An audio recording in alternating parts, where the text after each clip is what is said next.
किसी ने बड़े कमाल की बात कही है कि जब हम चंद्रमा को देखते हैं तो प्रभु की सुंदरता को देखते हैं, जब हम सूर्य को देखते हैं तो हम प्रभु के तेज को देखते हैं, और जब हम आईने को देखते हैं तो प्रभु की सबसे सुंदर रचना यानी स्वयं को देखते हैं।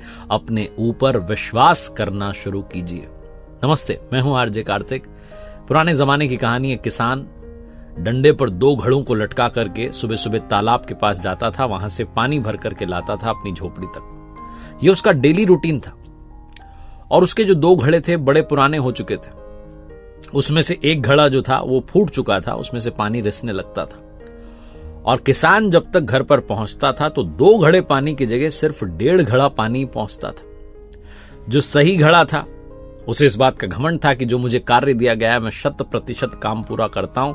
जो किसान की मेहनत है उसको बर्बाद नहीं होने देता। और वो इस बात से फूटे घड़े को चिढ़ाता था कि तुम किसी काम के नहीं हो, तुम्हारा समय समाप्त हो चुका है, तुम्हारे अंदर इतनी बड़ी कमी है। वो तो किसान को पता नहीं चल रहा है, पता चल गया तो तुम्हें कब का उठा करके फेंक देगा, नया वाला घड़ा ले आएगा। इस बात से बार बार उसे चिढ़ाता था। और वो जो फूटा घड़ा था वो भी बड़ा उदास रहता था।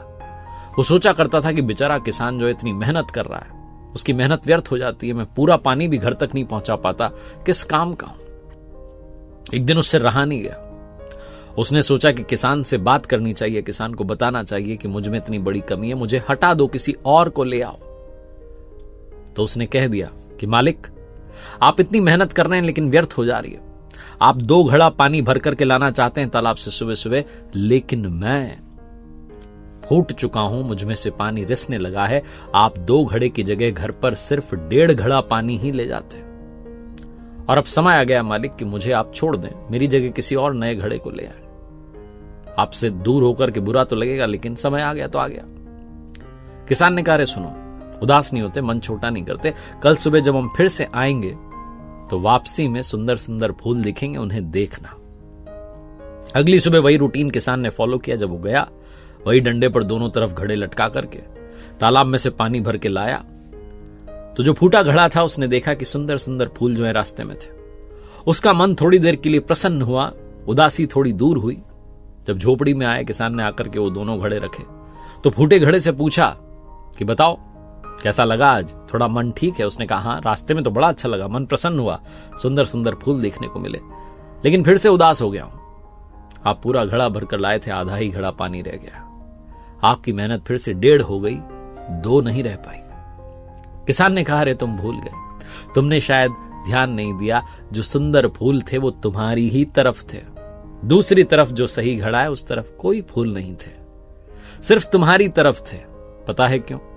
क्योंकि मुझे बहुत समय पहले से पता है कि तुम फूट चुके हो, तुम में से पानी रिसने लगा है।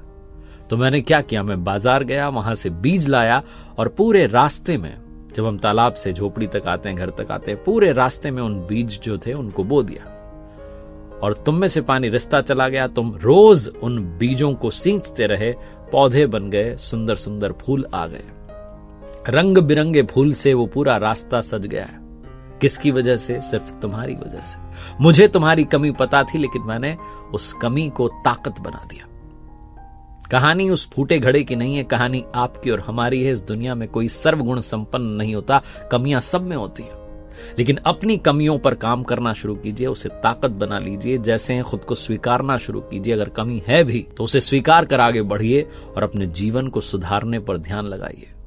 क्योंकि अगर आप ऐसा करेंगे तो फूटे घड़े की कीमत भी सही घड़े से कई गुना ज्यादा होगी। एक बार फिर से वही बात जो अक्सर कहता हूं, कर दिखाओ कुछ ऐसा कि दुनिया करना चाहे आपके जैसा। मेरी नई किताब को प्यार देने के लिए बहुत बहुत धन्यवाद। कर दिखाओ कुछ ऐसा बुक आप Amazon से या फ्लिपकार्ट से ऑर्डर कर सकते हैं, या आपके पास वाले बुक स्टोर से खरीद सकते हैं। अगर आप पर्सनैलिटी डेवलप करना चाहते हैं, कुछ कोर्सेज हैं मेरी वेबसाइट rjkartik.in पर। उम्मीद है आपके काम आएंगे।